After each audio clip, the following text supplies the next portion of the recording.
Now, number one, do not compare share price with share price.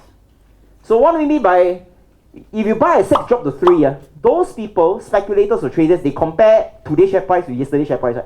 So if they compare today's share price with yesterday's share price, they have lost how much? Yeah, $3, which is how many percent? So in their mind, oh, I've lost 50% because they compare share price, share price. How do they feel? Positive or negative? Negative. What do? They cut loss. What is cut loss? Cut loss is your finger bleeding and they cut off your hand. So, why? Because they compare share price with share price, Now, so lame joke. So now the question is, if you do not compare today's share price with yesterday's share price, then compare with what?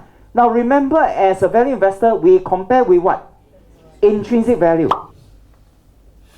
But of course, you must know how to calculate intrinsic value, right? If you don't know how to calculate intrinsic value, then how do you compare?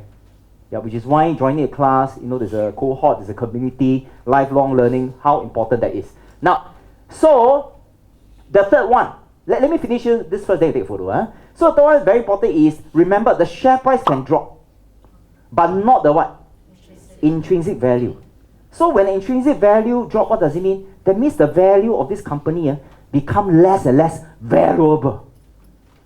So the intrinsic value goes up, that means this company become more and more valuable. So how does this affect the share price? Is when a company become more and more valuable, the share price will go what? Up. So if the company become less and less valuable, the share price will go down. Which one comes first? The share price move first or the value of the company? Value of the company. So since the value of the company comes first, then the share price, which means that if we want to focus, which one do you want to focus on? The value of the company or the share price? Yeah.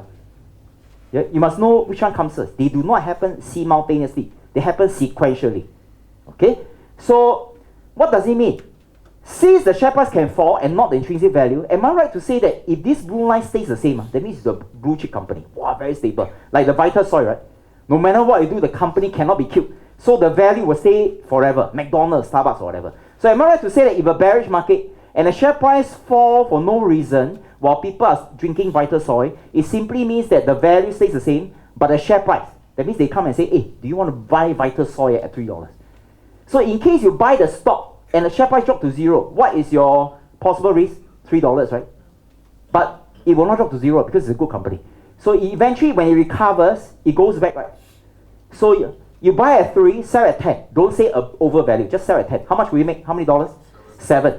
So 3 is your risk, 7 is your return. So what am I trying to say? Is value investing is a low risk what? High return investment.